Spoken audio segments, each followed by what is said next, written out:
Hi there, क्या हाल चाल। इस वीडियो में हम लोग अर्थमेटिक प्रोग्रेशन के सारे फार्मूलाज करेंगे। फार्मूला कैसे आया, किसने बनाया, सब जानेंगे। और मैं एक बात की गारंटी दे सकता हूँ आपको कि अगर आप इस वीडियो को पूरा देखा तो आपको इसके बाद अर्थमेटिक प्रोग्रेशन का फार्मूलाज याद करने की कोई ज़रूरत नहीं होगी। तो लेट्स स्टार्ट। उससे पहले मेरे पास एक इलॉजिकल क्वेश्चन है। क्या आपको पता है कि दो मैथ्स बुक कभी एक दूसरे से बात नहीं करते? क्यों? सोचो। इसका आंसर मैं वीडियो के लास्ट में दूंगा। अभी चलते हैं अर्थमेटिक प्रोग्रेशन करने के लिए। अर्थमेटिक प्रोग्रेशन होता क्या? ये सीक्वेंस ऑफ नंबर है। जैसे फॉर एग्जांपल अगर हम देखें तो एक मिनट, अगर हम देखें 1 3 5 7, तो ये सीक्वेंस ऑफ नंबर है जहां पे दो कॉन्जिक्यूटिव नंबर के जो डिफरेंस होंगे ना वो हमेशा सेम रहेंगे, और इससे बोलते हैं हम कॉमन डिफरेंस, जिसको हम डी से लिखते हैं। और ये जो होता है हमारा फर्स्ट टर्म होता है जिसको हम ए से लिखते हैं। A equal to first term, d is equal to common difference. Common difference हमेशा सेम रहना चाहिए, कुछ भी हो सकता है, 5 10 6 कुछ भी, माइनस में भी हो सकता है, ये डिक्रीज भी कर सकता है, ये भी हो सकता है 7 5 3 1, ये भी है ए बी, जहां पे -2 है कॉमन डिफरेंस। ठीक है, तो ये बेसिक हो गया। अब इसकी कहानी चलते हैं। तो कहानी इसकी स्टार्ट होती है जर्मनी में। जर्मनी में एक स्कूल में एक बच्चा था जिसका नाम था कार्ल फ्रेडरिक गॉस। अब ये कार्ल फ्रेडरिक गॉस अपने क्लास में पढ़ाई कर रहा था। उस दिन मैथ्स टीचर का मूड अच्छा नहीं था, उसकी अपनी बीबी से फाइट हुई थी, तो उसको पढ़ाने का बिल्कुल मन नहीं कर रहा था। तो उसने उसके माइंड में एक आया आइडिया।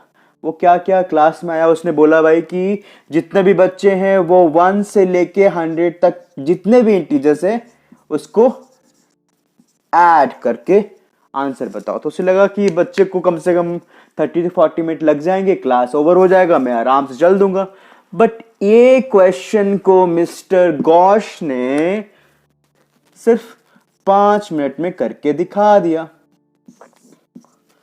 5 मिनट में करके दिखा दिया। अब कैसे किया वो देख लेते भैया। नहीं, एक और कहानी। जब दिखाया टीचर को तो टीचर तो भैया हक्का बक्का गुम कि भाई कैसे कर लिया तुमने। तो टीचर ने पहले बोला कि भाई मुझे आंसर बताओ। तो उसने आंसर बताया 5050। तो फिर टीचर ने उसको खुद कैलकुलेट किया। अब उसने कैलकुलेट किया तो उसे लगा अराउंड 20 to 25 मिनट्स, और ये सेम आंसर उसे भी आया। बोला अरे यार, मुझे 20 मिनट लग रहे हैं और तूने 5 मिनट कंप्लीट कर लिया, कैसे यार? तो उसने बताया सर ऐसे। कैसे? उसने लिखा 1 2 3 अरेंज किया, 100 तक लिख दिया। अब इसी को उल्टा किया, 100 99 98, यहां पे 1। अब यहां पे उसने इसको ऐड कर दिया तो आप देखोगे हर जगह क्या आ रहा है, 101 101। अब उसने देखा कि यहां से यहां तक कितने टर्म्स है भैया, तो हमारे जो टर्म्स है वो 100 है, और कौन आ रहा है, 101 बार बार आ रहा है। तो उसने क्या कर दिया, 101 को 100 से मल्टीप्लाई कर दिया और उसका आंसर आ गया ये। बट उसने देखा कि मैंने तो 2 बार कैलकुलेट किया, ये एक हो गया और ये एक हो गया, तो उसने क्या किया, बाई 2 कर दिया। तो ये उसका आंसर आ जाएगा ना, बाई 2 करेंगे तो ये आंसर आ गया। और कितना लगा, फ्यू सेकंड्स लगे ना। और इसी से अर्थमेटिक प्रोग्रेशन का जन्म हुआ। कैसे हुआ वो देख लेते हैं। अब ये क्या क्या, सम, तो summation of n term, summation of n term इससे निकला। वो कैसे भाई देख लेते हैं।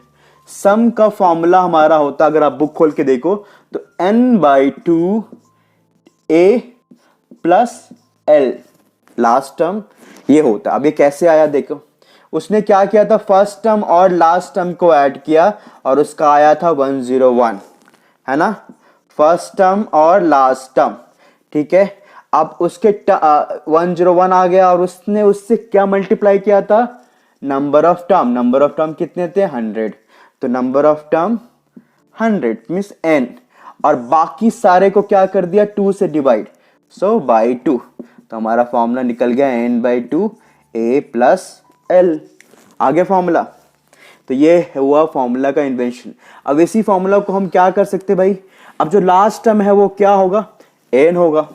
तो summation equal to n by two a plus l term. L क्या होगा भाई, एल हमारा होगा ए एन टर्म। ठीक है, अभी इसको पढ़ने से पहले मैं ए एन टर्म पे आता हूं। अब किसी टर्म को निकालना है, 15th टर्म क्या होगा, 16th टर्म क्या होगा, कैसे निकालेंगे, उसका फॉर्मूला कैसे आया। तो अगर फॉर एग्जांपल 1 3 5 7 है और ये 7 क्या है, फोर्थ टर्म, तो मुझे फोर्थ टर्म निकालना है। तो फोर्थ टर्म क्या होगा भाई, यहाँ पे ये a है, ये a प्लस डी है ना, यहाँ पे मैं इसको रब कर दे रहा हूँ, ये a है, ये a प्लस डी, ये क्या हो जाएगा a प्लस 2d, ये क्या हो जाएगा a प्लस 3d होगा ना, समझ आ रही बात। तो ये फोर्थ टर्म क्या है, a प्लस 3d। 3d कैसे आएगा, मीन्स a प्लस 4 माइनस 1 कर देंगे तो हमारा 3 आ रहा है। तो फोर्थ टर्म, यहाँ पे फोर्थ n हो सकता है, फिफ्थ टर्म कुछ भी हो सकता है, तो a n लिखते हैं। तो a plus n minus 1 into d हो गया हमारा दो फॉर्मूला। पूरा गेम तो इसी दो फॉर्मूले पे है, तो मैं यहाँ पे दोनों फॉर्मूला लिख दे रहा हूँ।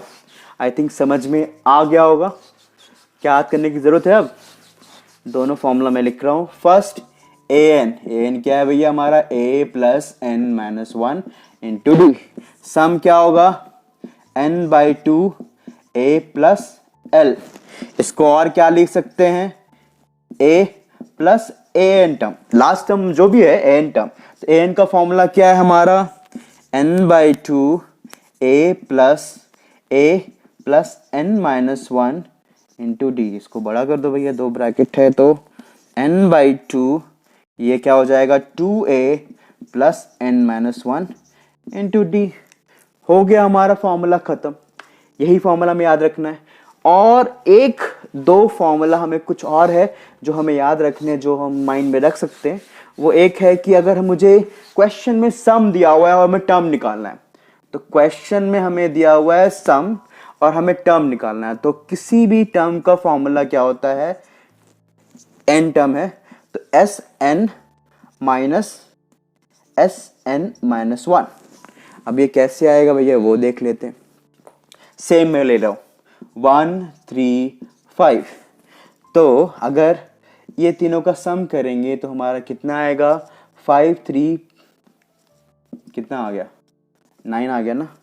तो सम ऑफ 3 टर्म विल बी 9 और हमें थर्ड टर्म निकालना है। थर्ड टर्म क्या दिया हुआ है हमारा, 5। कैसे निकालेंगे देखते हैं। So a third term, sum of 3 term 9, sum of 3 term minus n minus 1 means 3 minus 1 means second term, 1 plus 3 so 4 कितना आ गया 5। तो ये हमारा हो गया तीसरा फॉर्मूला जो हमें इसमें याद रखने की जरूरत है। कैसे आया ये समझ में आया ना। एक चीज और है, एक होता है अर्थमेटिक मीन। इसके केस में आपको 3 चीजें याद रखनी है, माइंड में रखना है कि अगर 3 कंसेक्यूटिव टर्म दिया हुआ तो आप क्या लेंगे, a plus D A minus D. क्यों लेंगे, 2 रहेंगे भाई तो लड़ने में दिक्कत होगा यार, इसलिए अगर इसको तीनों को ऐड करेंगे तो डी अपने आप कैंसिल हो रहा है ना, इसलिए सिर्फ एक को फेस करना पड़ेगा तो इजी रहेगा, इसलिए हम ये ऐसे ले रहे हैं। सेकेंड वाले केस में अगर 3 टर्म रहे, अगर हमारा 4 टर्म हुआ, 4 टर्म रहेगा तो क्या करेंगे, a plus 3d a plus D a minus D a minus 3d। ये 4 टर्म के लिए। अगेन देखो d हमारा सिर्फ कैंसिल करना है, इसीलिए मैंने ये ऐसे लिया कि d कैंसिल हो जाएगा, हमारा एक आंसर पहले क्वेश्चन में आ जाएगा, तो हमारे लिए सॉल्व करना इजी रहेगा। एक और बचा है 5th टर्म। तो 5th टर्म रहा तो हम क्या कर सकते हैं, सोचो कैसे। 5 टर्म लेंगे और कैंसिल हो जाएगा, तो 5 टर्म ऐसे लेंगे, a plus 2d a plus d a minus D, a minus 2d। 5 term हो गए और दिख रहा है यहाँ पे भी d कैंसिल हो जा रहा है। बस यही इतना आपको फॉर्मूला माइंड में रखना और कुछ भी याद रखने की जरूरत नहीं है। ये रखना कैसे आया, समझ में आया, किसने लेके आया, मिस्टर गॉश ने। वो स्कूल में था तब उसने फॉर्मूला इन्वेंट कर दिया। ठीक है, अब आते हैं, ये हमारा चैप्टर यहाँ पे फॉर्मूला रिगार्डिंग चैप्टर खत्म हो गया कि फॉर्मूला क्या समझना है, कैसे आ रहा है, ये खत्म हो गया।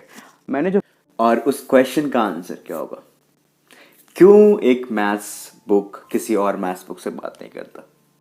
इसका आंसर ये है कि जब भी कोई एक मैथ्स बुक किसी और मैथ्स बुक से बात करने जाता है तो जो दूसरा वाला मैथ्स बुक होता है ना, वो बोलता है उससे, don't bother me, I have got my own problems. बात समझ आ रही है, don't bother me, I have got my own problems. तो ये है इस वीडियो का अंत। अब अगर अभी तक आपने वीडियो देखा है तो इसका मतलब कुछ तो अच्छा लगा, राइट। अगर कुछ अच्छा लगा है तो सब्सक्राइब करो, सब्सक्राइब करो, जल्दी करो। अभी मैं बहुत सारे वीडियो लाने वाला हूँ और मैं कोशिश करूँगा कि हर वीडियो में और अच्छा करूँ। ठीक है, that's all, thank you, love you all, bye.